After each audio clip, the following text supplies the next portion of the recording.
Welcome to the Digital Nomad Cafe podcast, the show where we discuss what it takes to create a sustainable long-term online business in today's fast-moving environment. We talk with industry experts and freelancers alike to find out what it takes to build and manage a location-independent business.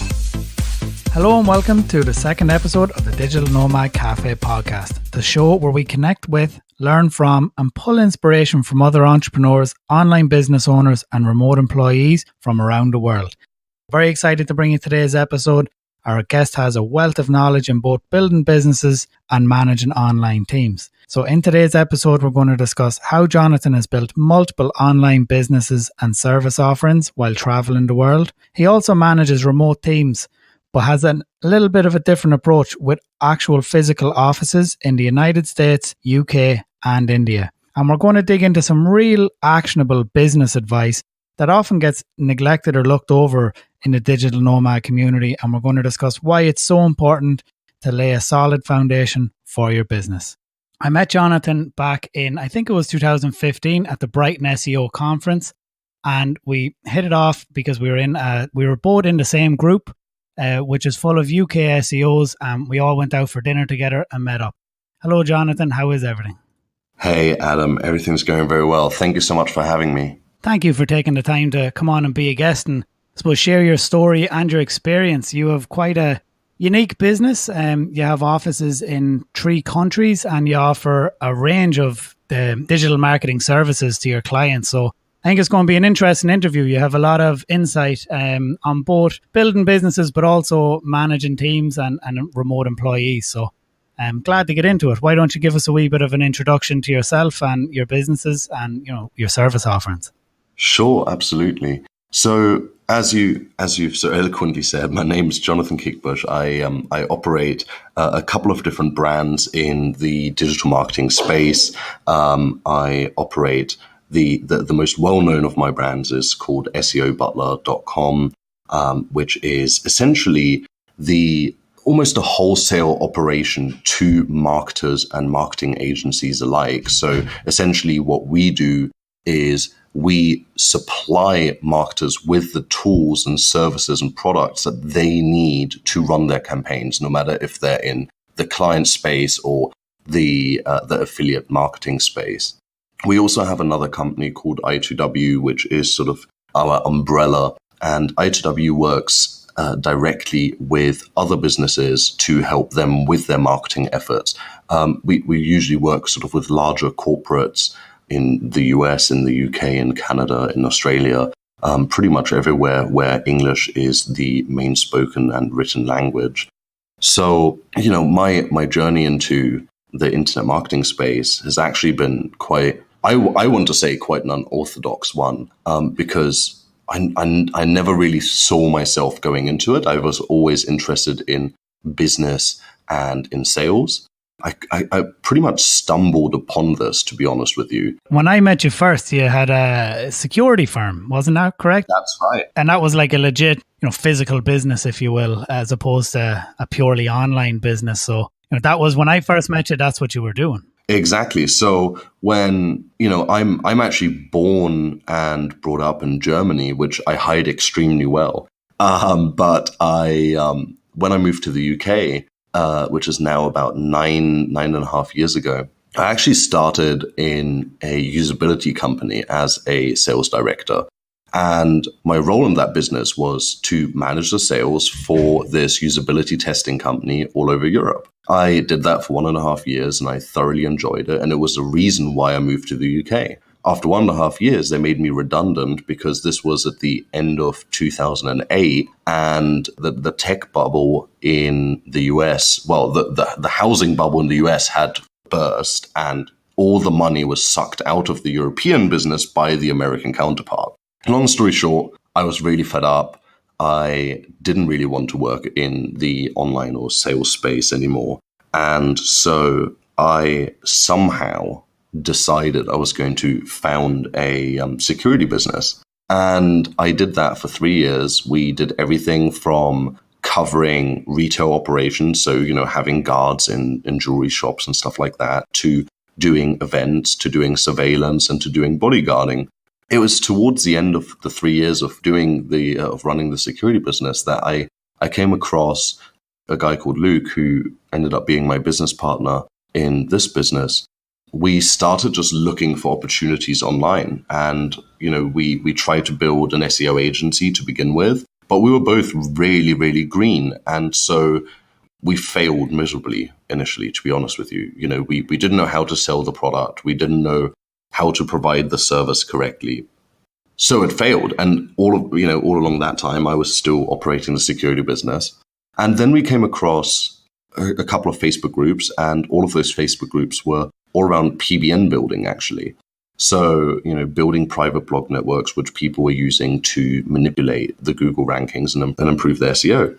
And I thought, wow, that's really fascinating. And so I just started observing those groups, and I started noticing that there was a trend in the requirements from people. And one of the main requirements at that time was getting cheap, reliable, unique content in volume to build out your PBNs, because you needed a ton of content. We launched our first brand, which was Article Writing Ninja at the time.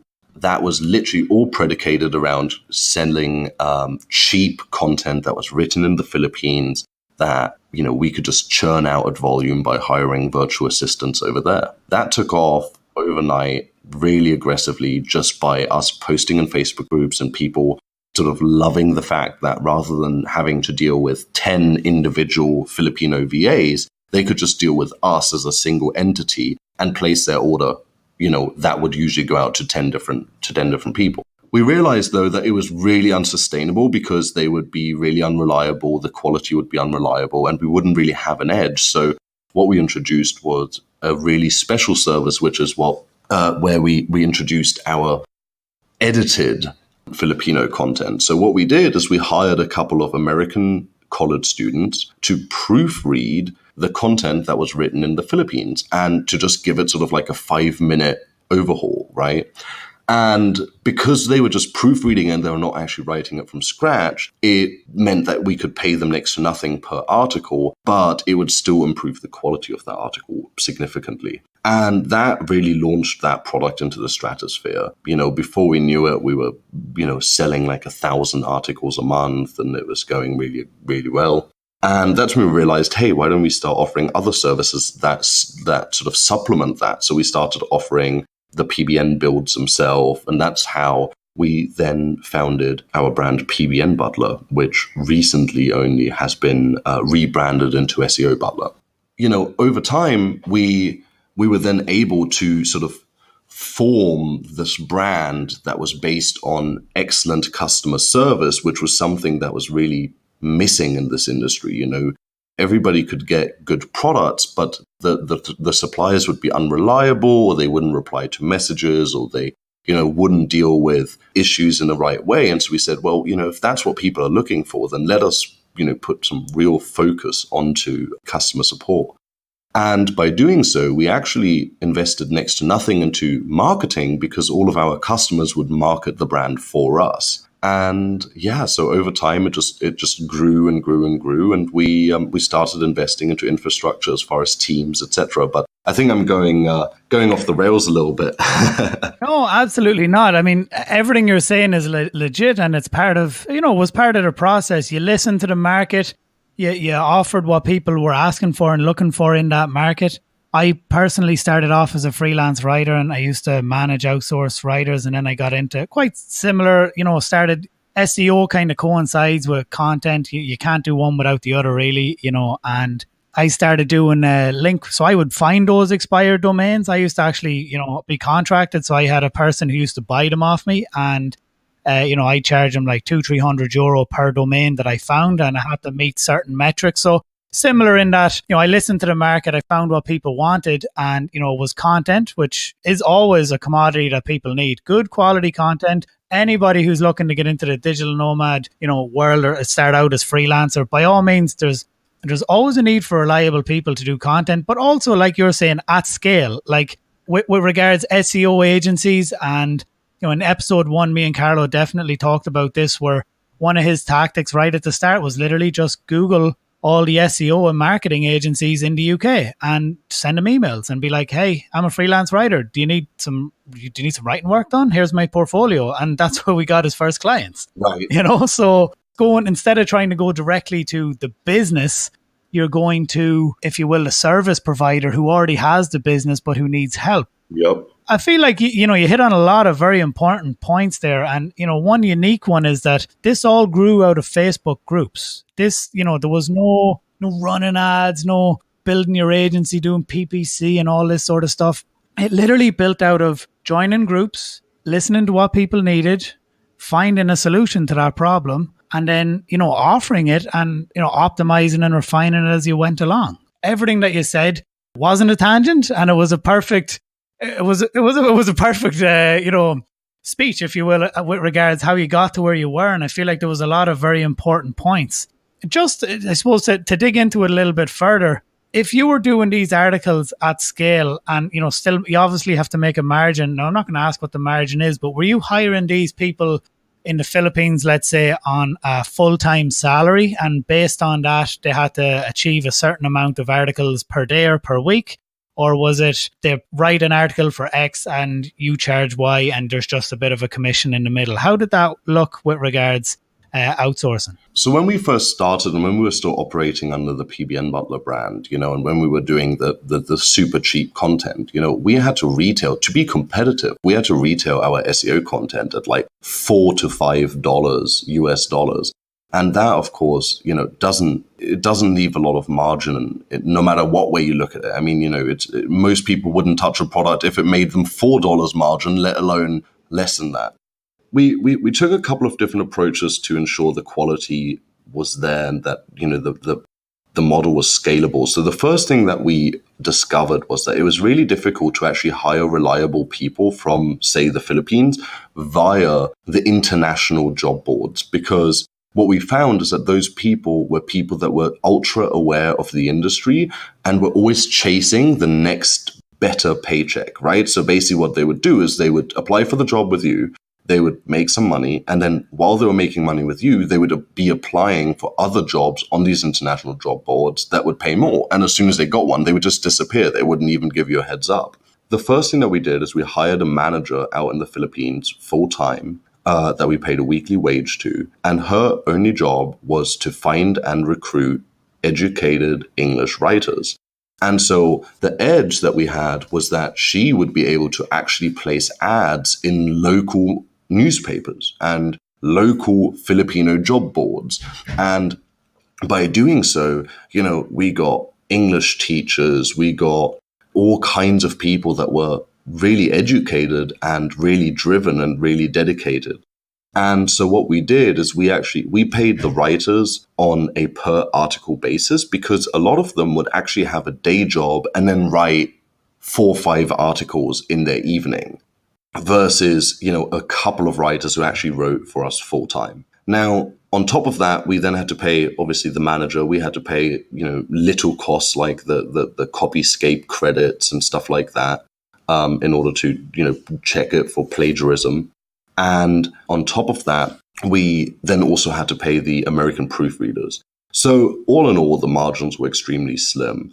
Now, as we started to grow into a bigger brand and we started to add more products, we sort of kept the same model in place, but we started to offer different products and services that would still be fair on the customer, but that would actually have a little bit of a better margin for us. So we started introducing US-based written content, for example, right? And so we started recruiting writers in the US and had to build an infrastructure for that. And today we actually have, I want to say, 30 to 35 part-time and full-time writers based in the United States, with 2 full-time editors and a head of content that deliver obnoxious amounts of content every week.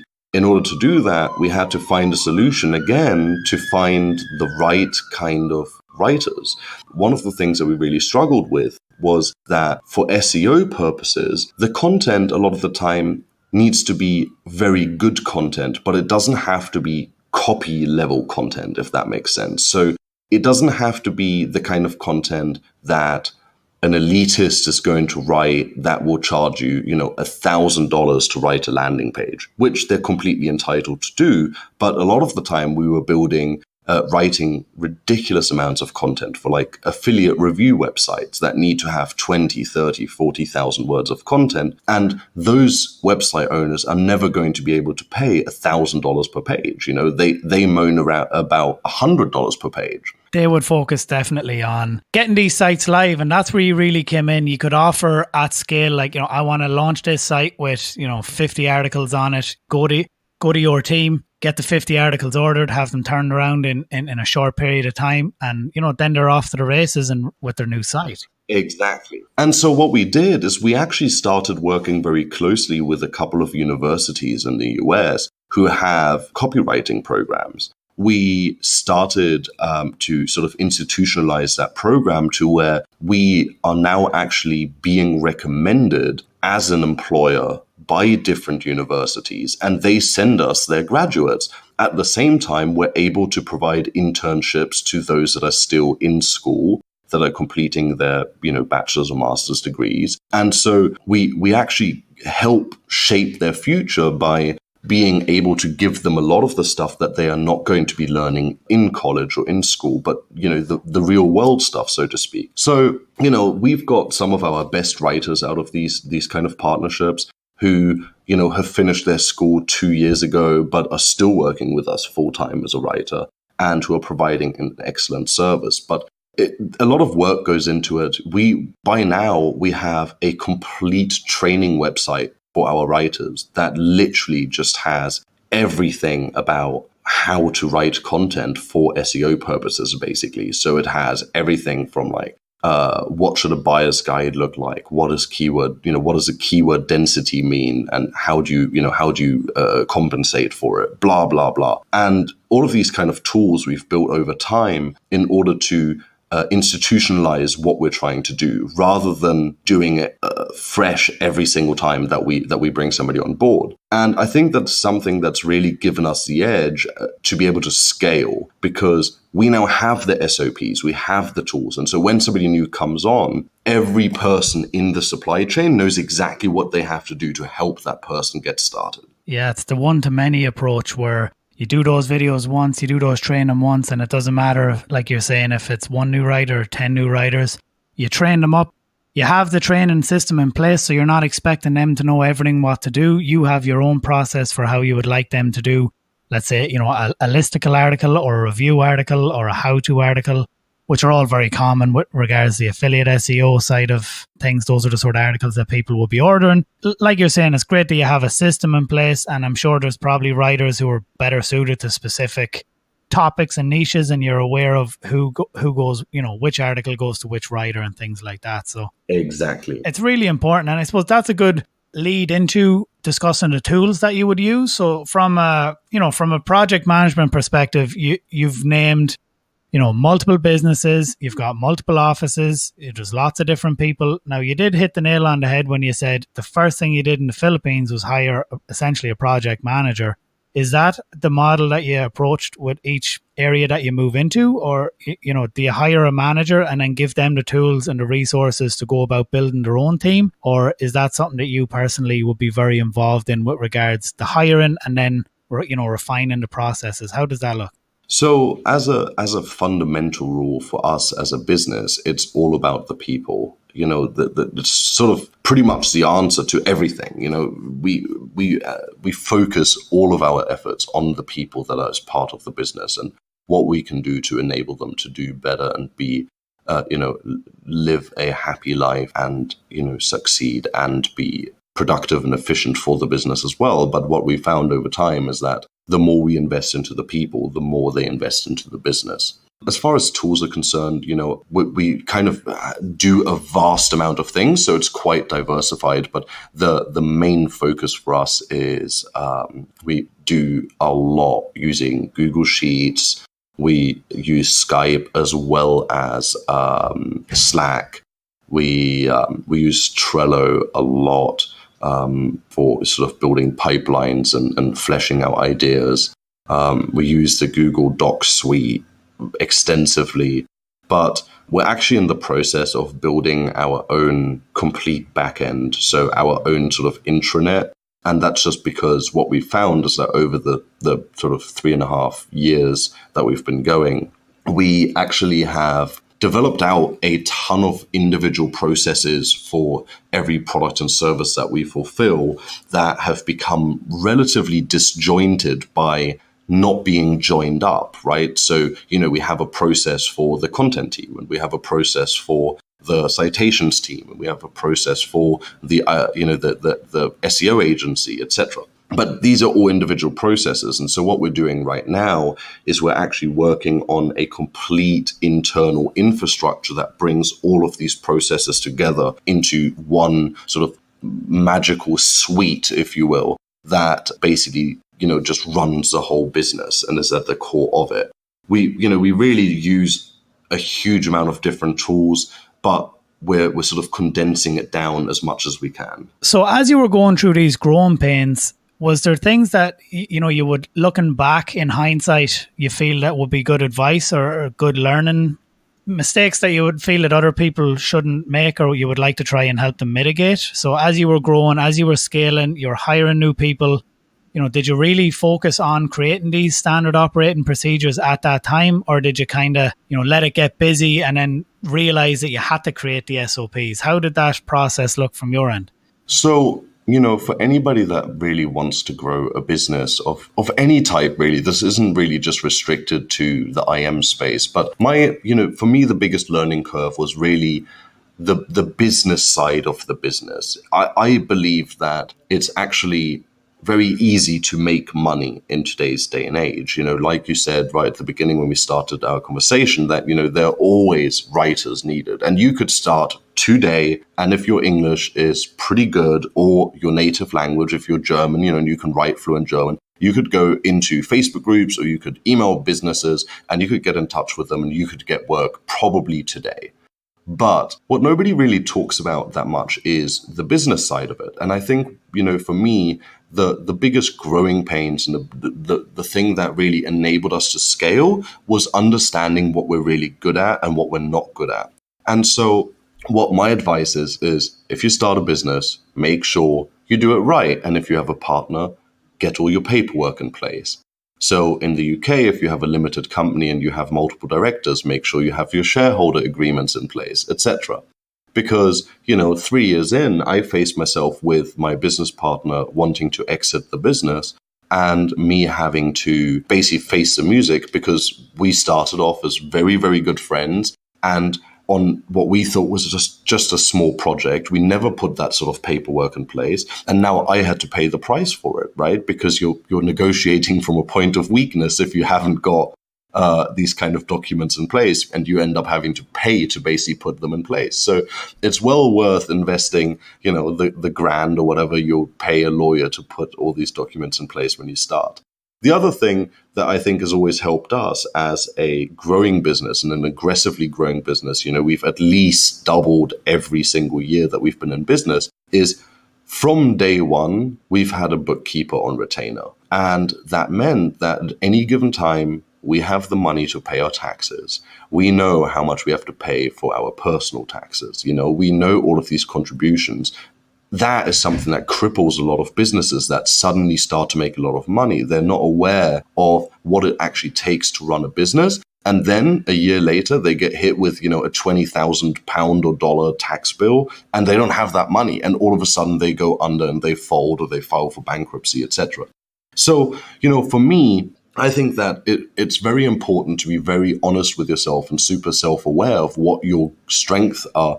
And rather than saying, hey, I can probably do this bookkeeping stuff, you have to sort of understand that your time is too valuable to start picking up traits that aren't efficient. So rather than investing all this time into learning how to do bookkeeping, it'd probably be cheaper to pay the $200 to a bookkeeper on retainer, and you focus on what you're good at, which might be sales or the marketing or roofing or whatever it is that, you do. I think it's very important what you're talking about there with regards, first of all, building a solid foundation for your company. I know a lot of people who are listening may be just freelancers, and I mean, it depends on where you are. I know people who don't stay in any country long enough to be liable for taxes in any country, and they just bounce around the world, and that's great, and that's what they can do. But a lot of people will set up as a sole trader or as a limited company so that they have the security.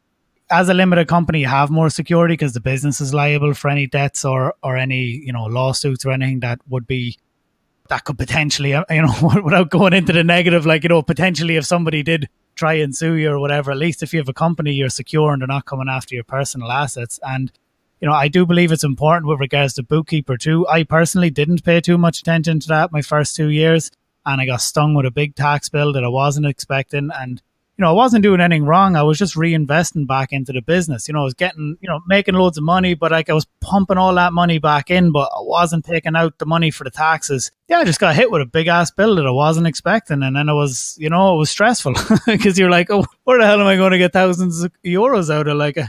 I wasn't expecting that at all because, you pay your VAT, but then you also have to pay your income tax, so you have to pay the percentage on the profits of the business. And yeah. But look, this also comes into where having a good bookkeeper can help, because I know a couple of people who mitigate this by, as it's coming up to the end of the tax year, what they do is they will maybe buy a website, or they'll do something to offset the bill, if you will. But I mean, it's not for everybody, and you're not going to dump all your profits, if you will, into a website. But I do know there's means and ways to keep above it, or to reinvest your money without giving it all away. But it is very important, as you're saying, these are your basics of business. Whether you're doing, whether you're a roofer or a plumber or an SEO service provider or a restaurant, doesn't matter. You need to have solid foundation in place. You got to make sure that your books are in order and that there's somebody tracking, or you're using a software or a tool to try and make things easier. I've used FreshBooks, I think it's called, in the past. Some people use QuickBooks. They're all the same, and most of them will tie in. If you have an online shopping cart like you do on your website, I would imagine, I'm only assuming here, but that it ties into an accounting software, and it pulls all the sales in, and absolutely, the sums and the VAT, and then it's easier for your bookkeeper because they could just log in and see all of the sales, and you add in your costs and everything else there. So it's very important. And as you're saying, it's not the sort of, it's not glamorous, it's not sitting on a beach with a Mai Tai in your laptop. It's like real world.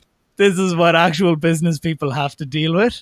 So it's important to talk about it, and the thing is, this is the exact thing, nobody's talking about it, because the reality is these are the things that will sink a business, right? It doesn't matter if you're a sole trader or you're a limited company, or if you're just sort of freestyling it. If you suddenly figure out that you owe somebody a ton of money, that's what's going to cripple you. And vice versa, what I was saying about making sure your agreements are in place, things usually end up going bad when they're going best, right? So you're probably not going to have, if you just start a business with your mate and it sinks, then it's probably just, you're gonna say, okay, let's close that business. But the time that you will start having disputes is usually when it starts going really well, and your business is making a couple of 100,000 euros or a couple of million euros or dollars or whatever. That's when you really want to make sure that you have your paperwork in place. The sad thing is that loads of people, especially in the IM space, will just sort of wave that away and just sort of say, oh, you can worry about that later. Let's hustle and grind and make some money. But the reality is that that's, it's really awful advice, because it is super important and it is vital if you want to build a large, sustainable, long-term business.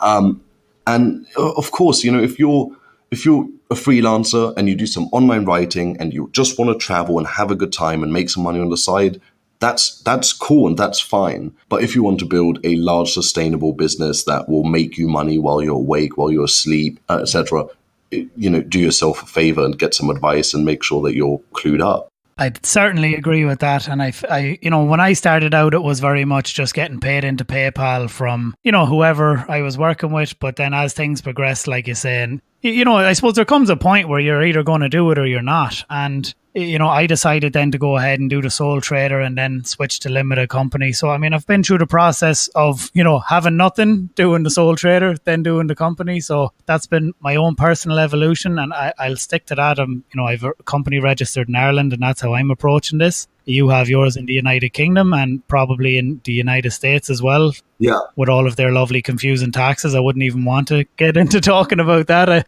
I know it from e-commerce, and I suppose just this leads in nicely into something that we had a wee brief chat before the call, a wee catch up. You spoke about something that really makes sense, and it's another thing that can cripple a freelancer, if you will, and that is, there's a point where for lots of people that they might evolve out of just offering, like freelance services to wee small businesses and they step into the corporate world, if you will, or a bigger clients who maybe you're doing stuff on higher retainers, 10, 20, 30 grand a month or 100K a year contracts.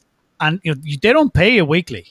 These guys don't give you the money right away. And you might have to provide a lot of work up front, for a delayed payment down the line. So can you hit on that topic? I suppose I felt like you were offering some great advice at the start and I didn't record. So your thoughts on that?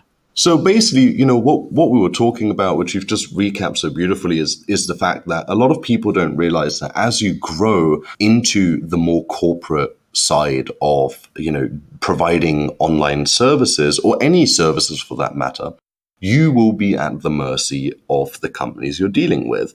And the reality is that, if you're dealing with these larger retainers and these larger projects, the reality is nobody pays upfront, and if you do, then hold them close because you found a gem.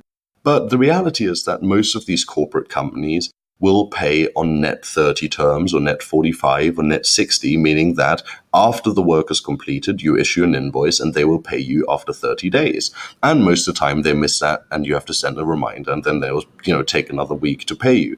So if you just think about that, if you were, say, an SEO agency, you would provide SEO services for a month, issue an invoice, then provide another month's worth of SEO services, and then get paid for the first month. And so what ends up crippling a lot of businesses is that as they grow, they start having more and more of these large retainers that are taking ages to come in. And if you are not aware of managing your cash flow smartly and having maybe a couple of those smaller projects or a couple of passive income projects going to keep your cash flow going, then you could quite easily be crippled by being a profitable business, but just not getting any cash in. That is something that a lot of people are not really paying attention to. I'm speaking to a lot of entrepreneurs on a daily basis who have these sort of aches of having, 10, 20, 30, 40, $50,000 outstanding to them. Technically, on paper, they're profitable as anything, but all their overheads are being taken out on a monthly basis, and they're just not getting the cash in as quickly as it's going out. And so what's really important is to make sure that while you're looking at your expense sheet and you're looking at your cash flow, is to make sure that you get in the revenue streams that are reliable. So even if you get that, if your expenses are $5,000 a month, if you can cover that by having some passive income or having a couple of smaller, $1,000 a month clients, then that will be your safety net for the day that $10,000 a month client doesn't pay on time. And that's, that's massive. And it really will make you a lot happier as an entrepreneur if you can sleep well at night, knowing that, yes, it's frustrating that they haven't paid you yet, but it's not going to sink you. It's definitely something that would worry you. And like you're saying, maybe cause some lack of sleep. I think it's very important. You hit on two very important points there. And, one is definitely that multiple streams of income is important. As anything, as a freelancer, as a business owner, and even as an employee, if you lose your job and then you've got no money coming in, you're screwed. It's the same if you're a freelancer and you're relying on one or two clients and one of them, maybe nothing to do with you, but it goes out of business. For instance, when I came back from Thailand, I had a SEO and content business, and it was 2 Google updates, one in December, one in January. I believe it was Penguin. And I lost all of my clients for content because all of their sites had been hit. So I had all these people on recurring monthly contracts. It was only like 4 or 5, but it was like recurring content for all their PBNs. Their PBNs got hit. They were like, oh, we don't need the content anymore. And just like that, overnight, everything just evaporated. And it was like, I was on the back foot. Wow. It's not a good position to be in, because what happens then is 2 things happen, really. One is you become a little bit desperate in that you'll do work for prices that you wouldn't normally do it for. And also you'll probably do work that's outside of what might be your normal remit of work. So I mean, I'll be honest, I became a bit of a jack of all trades. I was offering SEO, I could do web design, I could do Facebook ads, so I was kind of leaning on pulling from whatever skills I had to, at the end of the day, put food on the table and provide for my child. That was the situation I was in. And since that, it's very important for me now to not have just one source of income, like, so that if something does happen. So I suppose disclaimer, at the moment, I actually work for Shopify Plus. I'm an e-commerce consultant. So I am employed as a remote employee. But I also have affiliate websites. I also have a bit of a YouTube thing going on, and I have a small agency doing local SEO and web design.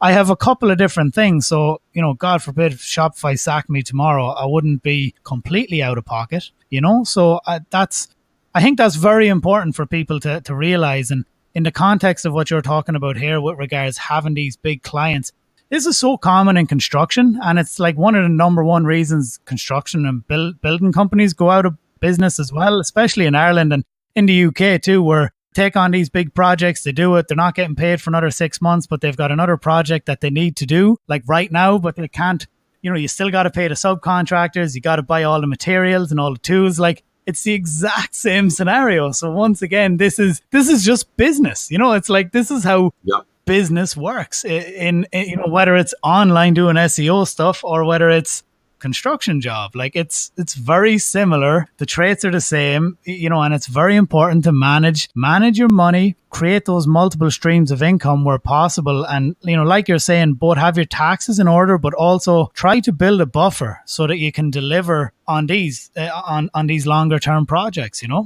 Yeah, no, 100%. And, this is especially important for the younger listeners.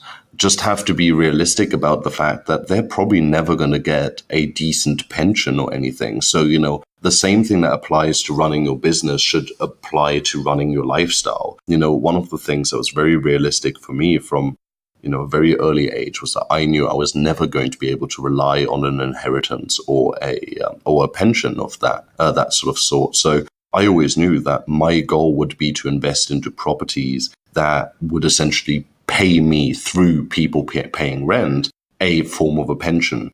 And, that's something that I just know. And, now that I'm married, my wife knows, and it's our common goal to acquire properties and set them up for, rental contracts, because we know one day we, A, might not want to work anymore, or B, we might not be able to for whatever reason. And it will be really good to have that passive income set up while we are able to do multiple things now to, get closer to those goals. So, it really applies to your business and your personal life. Yeah, I'm definitely coming from a similar position, like I'm from a, normal family. I don't have nothing's being handed to me. There's no assets, there's no land, there's no houses, it's just normal guy, divorced parents. It's, it's all like just a normal life. I'm a normal person. And just like that, I'm focused on trying to, build some multiple streams of income, things that can be recurring as well in nature. Property is one way of going about it. Websites is a whole other one, and absolutely, by all means, I consider, having websites as assets. I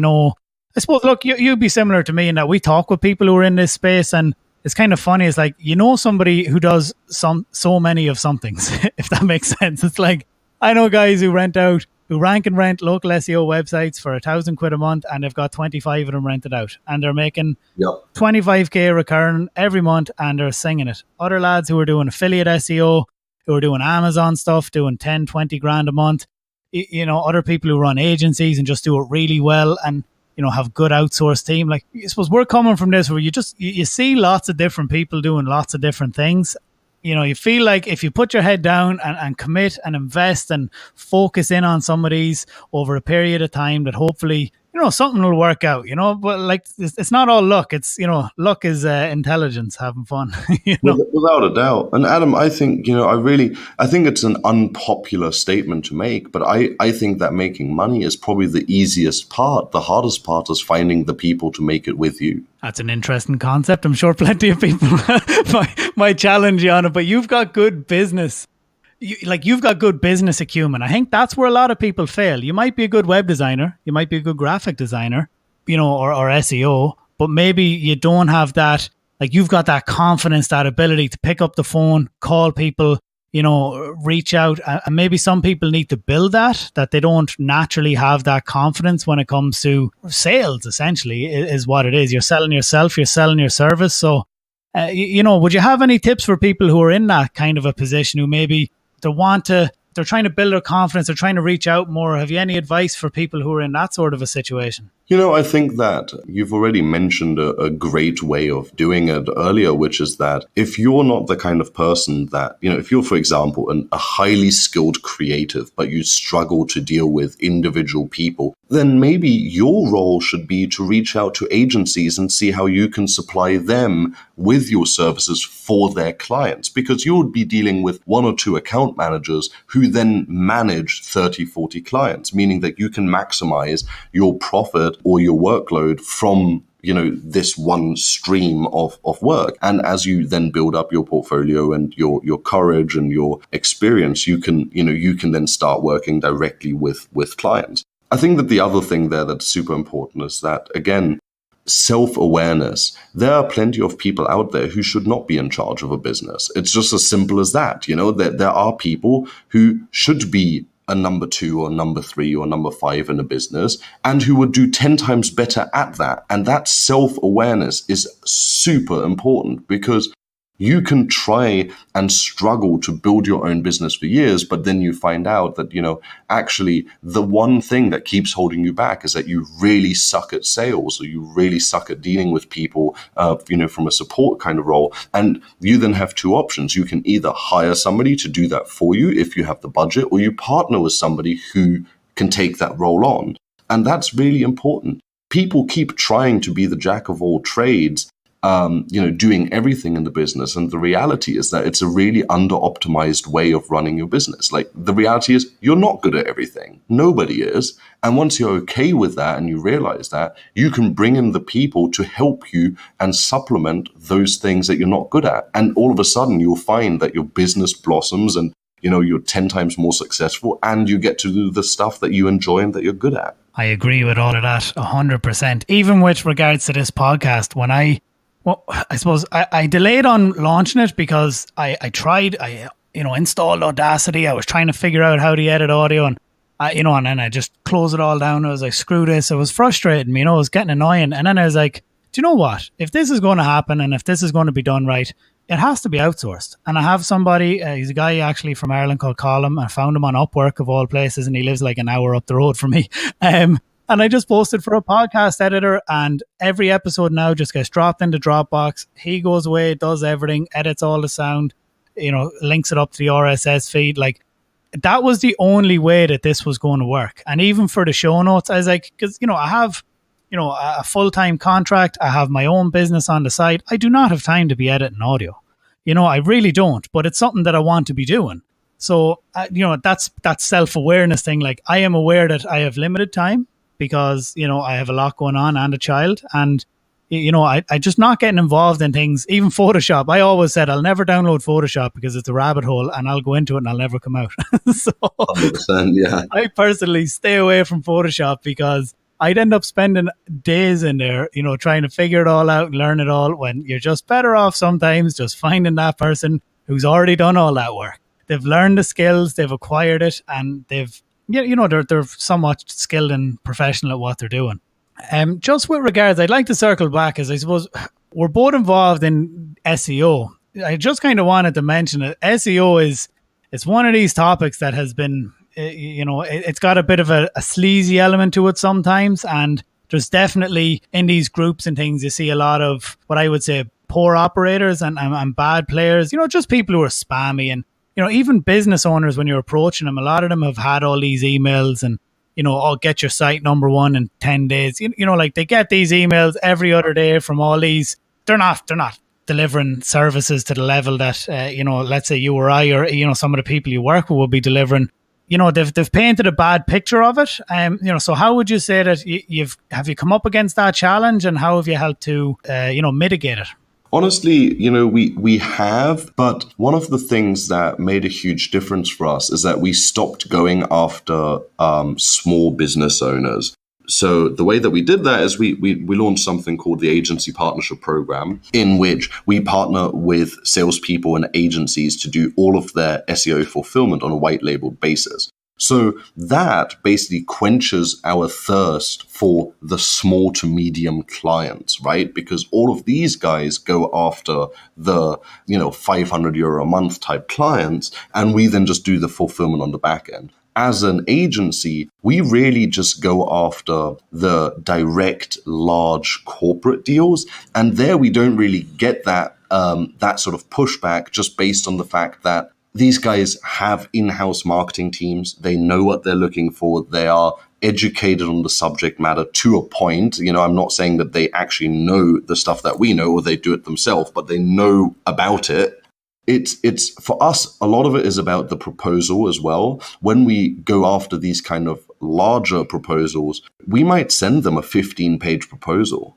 We might tie into their website for a whole month just to analyze the traffic that they're getting and, their rankings and how their site is optimized. Because you don't just get, a $5,000 or $10,000 a month retainer by sending, a 5-slide PDF saying, hey, we'll do SEO for you. Give me $5,000. I'll send you a free video report on your SEO. Exactly. I get what you're saying. I suppose, in hindsight, when you started talking there, I was coming at that from I suppose, those, the smaller scale side of things, the lower end, 500 to 1,000 a month sort of clients. And, you address that right. Like the bigger people and the bigger clients, they know the value of SEO and they know how to invest in it. And, most of them will have worked with somebody in the past. So, they're really shopping around and seeing who can provide the better service, who can bring the results. And to get those sort of people, like you're saying, you need to provide effort,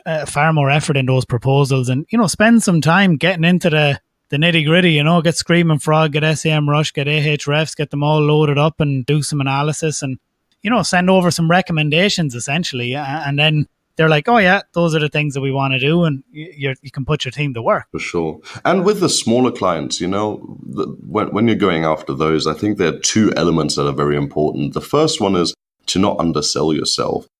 You mentioned earlier that, you said that people get desperate when, they start running out of money. And this is the problem, especially in our field, where they just are so desperate to get a new SEO client. So a client that should be paying $800 a month, they will sell it for $350 just to get the sale. And the reality is, we all know that, you can't provide those services and make a profit at $350 and, show them positive results. So actually, you're not doing anybody a favor, because you're not making any money. They are not getting any results. So they're going to drop you as a provider within a short amount of time. And the reality also is that most of these customers are not going to be upsold at a later stage. If they don't value it now, they probably won't value it later. So the first thing is to actually, not undersell yourself. It also takes away a huge amount of authenticity of your service if you undersell yourself. The other thing is to not base your proposals or your pitch on rankings. I see a lot of agencies do this. They say, we will rank 5 keywords for you. No entrepreneur, no business owner gives a crap about their rankings or their traffic. There's only one thing that they care about, and that's their bottom line. They need to see that you run an ROI positive campaign. And to put it into even simpler terms, they want to make sure that if they give you $1,000, they make $2,000, right? It's as simple as that. When I steer the conversation in a pitch for, a smaller client, then I actually talk very little, and I actually just ask them to explain their business to me and ask them what they want to focus on. And I ask them what makes them the most money. And I also ask them about their experiences with marketing. And what you'll find is that these business owners will literally tell you everything about their business, all the inhibitions that they have about partnering with you, so you can eliminate all of those worries straight away by answering, their problems and saying, well, that's great that you've made that experience because that's exactly what I wanted to talk about next. We don't do that.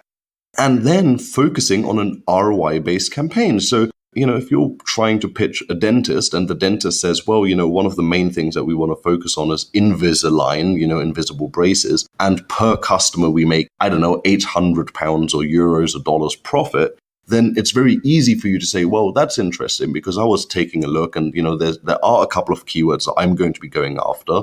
And I project that you could get at least, 5 to 10 calls a month for this. So if you just converted one of those, you would already be at break even. Oh, wow, that's great.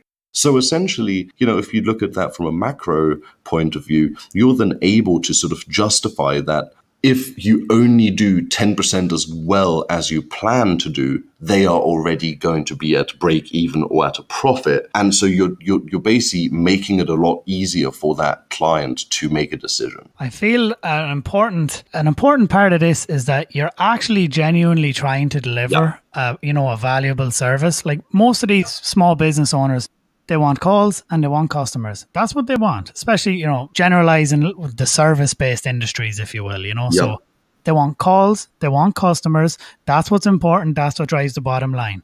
They want these to come from the internet, and that's where you come in. Now, a lot of SEO agencies and people who do freelance SEO will often turn on the AdWords right away because it's all well and good promising something 3 months down the line, but it's a lot better if you can show some return right away. And, I suppose everybody does this differently. Some will upsell the AdWords. Some will, at the start, maybe they'll take it out of the SEO budget and they'll turn on some AdWords just to get the phone ringing while the SEO, that they're doing has some time to, make some changes really in the rankings and to drive those keywords up through the SERPs. And I suppose what you're getting at there is you're genuinely caring about the customer and getting them more calls and more leads. Like if you can actually deliver them the result and you get them those calls and you get them those rankings and those turn into more customers, then they've got no reason to get rid of you. You're on retainer, you're delivering the results as promised. And, I think that's what's important out of that. Without a doubt, that's it. Making sure that you actually provide a worthwhile service.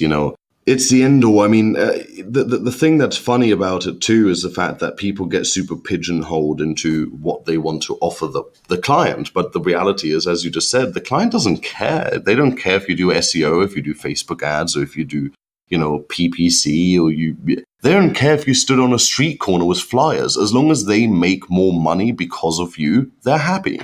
Calls and customers. That is literally all that they care about. And you have to have, I suppose it's important just to add in here, you have to have a way of proving, a way of tracking and measuring this. So it is important. Some people use Google VoIPs and they'll have a wee message that plays beforehand, this call comes from Adam, or, there's lots of different ways you can go about it. But it is important to deliver a result, listen to the customer, like what their pain points are. It's all well and good you coming in all guns blazing, SEO, citations, content, link building, blah, blah, blah. It's noise to them. A lot of these people, they run a service, they're a plumber, electrician, a builder, a roofer, whatever it is that they do, dentist, lawyer, doctor. The point is, that's what they do. They don't do this. They don't care about the technical mumbo jumbo. They don't care, so long as you're being obviously clean cut and you're not doing any damage to their brand, that they don't care how you go about it with regards getting that phone ringing, so long as everything is, white hat and above the board. So I think that's what's important for them. And, that allows them to grow their business. Can I just ask, because I feel like this would be an interesting question for you. Once they go past that initial, let's say you've had that client, you've had them 4 or 5 months, you've improved the site, the ranking for these keywords, does the conversation ever come up where they're like, oh, well, the site's ranked now, oh, why don't we just stop paying for the SEO because it's already ranked? So how would you approach that conversation, that situation from your experience? So typically, the way that we manage the expectations with clients is that as we start achieving the targets that we've set ourselves as far as rankings or whatever, we start adding extra targets, right? So let's say that initially we focus on the low-hanging fruit. So, we're going for the hyper-local terms. We then start targeting the larger terms as far as SEO is concerned, etc.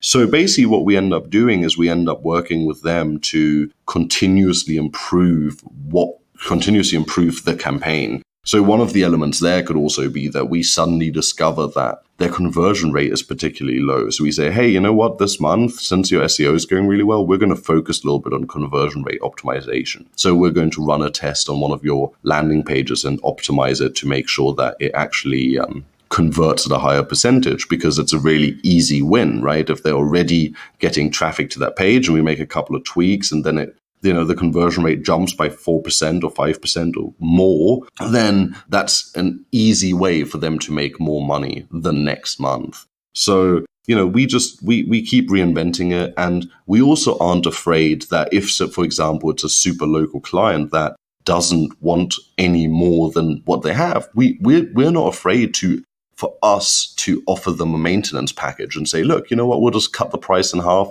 We'll put it on maintenance, because it also then takes away a ton of work and we can focus on the next client, but we have a £500 retainer or something coming in every month for doing a minimal amount of work. That makes sense. That's a good way of approaching it. The continuous, just showing that you're making continuous improvements, because it is important. And I suppose it does depend really on competitive nature of the business. Some of the clients you're working with have extensive work to be done. It's not like it's 3 months in and you're done. It's very much ongoing, continuous effort. There's a lot of focus on outreach and on page, and there's link building in itself, and doing it white hat and clean cut is an art in itself, and definitely a service offering that is very much needed and wanted in the world, because it's very manual. There's no way of doing it properly in white hat and by the book. If you're not putting in an awful lot of manual work on somebody's end, somebody's got to do all that outreach and create those infographics and write those articles and get those guest posts. So there's a lot of work.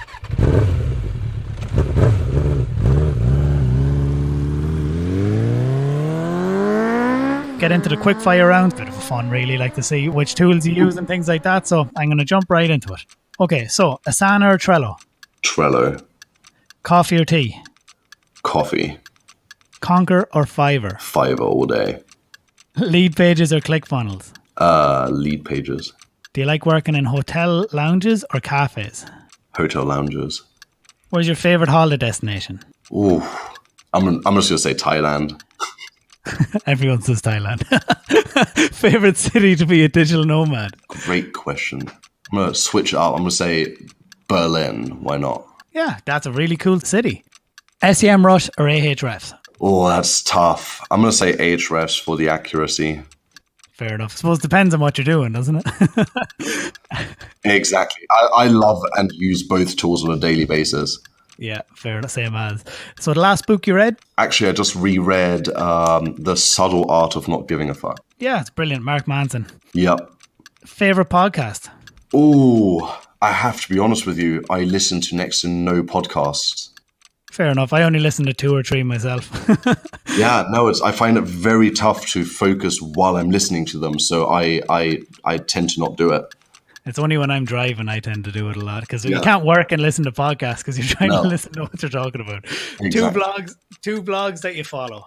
I actually really enjoy the Ahrefs blog, and I've recently been getting back into Charles Float's blog on, charlesfloat.co.uk. Yeah, he done a great e-commerce SEO. Both him and Matthew Woodward published very in-depth e-commerce SEO guides, like within the same week. So I'm wondering, is there something happening that I don't know about? That these two big famous, internet marketers and SEO guys launched these big in-depth e-commerce SEO guides. But I suppose looking at them from the outside looking in, it's a great way to get potential clients for your agency. Exactly. You are showing that you know what you're talking about, and I feel that maybe that's the angle that both of them are taking. Without it. I totally agree with you. I also, a staple that I didn't even think of, because it's sort of almost like a household brand at this point, is obviously Matt Diggity's blog, which can't be forgotten. I listened to an episode there yesterday of Authority Hacker podcast, and they had him on for an episode. It's really, I really like that podcast. I think those guys, Gail and Brett, are they're in depth and they're good at what they do. So that would be one of the very few that I listen to, and they're very actionable and they're actually doing it. I think that's a big difference too. Is they're actually doing it and they're testing things and they're not afraid to argue. I like that too. That they all have very different opinions about things. Exactly. It's not like here's our way of doing it. Just do it this way. It's I don't know. Come on, let's talk it out. And, there's not one way, just like with this, with building an agency, with doing SEO, with offering services or content, there's not one way of doing it. Everybody does it their own way. And, I suppose it's just about being consistent and sticking at it. All right. And final question, Mac or Windows? Windows all day. SEOs usually tend to prefer Windows. Custom build, probably. There's a huge divide in our business because all the creatives use Macs and everybody else uses Windows, and we constantly rag on each other. So it's a hot topic in our office all the time. Yeah, I think some people either love the Mac or you hate it. I love it, but it is frustrating when it comes to sometimes you doing SEO tools, but more of them now are cloud-based, so it's not as bad. There was a time where you had to download everything and I had to have Windows to run, and having a Mac just didn't work. But I don't know. Each to their own. So look, let's, round this up. I feel like this was a great interview. We hit on so many different topics with regards, business development, about building teams, about managing these teams, and also about, things like knowing yourself really, and knowing when to outsource and when to, focus on your strengths. So if you were to look back now with all of the experience that you have, can you offer any advice or tips even for, just people who are back at square one? Like, let's say you've no clients, you've no work, you're super interested in getting involved in creating a business that is, that allows you to work from anywhere. I personally, just to drop it in, like the digital nomad lifestyle, like the internet marketing has ruined it by all these pictures of people on beaches with laptops. It's not all about that. You're in Brighton today, and you are very much a digital nomad by any means. You could fly away tomorrow and work wherever you want. I'm in Ireland. We both know people who run businesses from Ireland, UK, America, Australia, and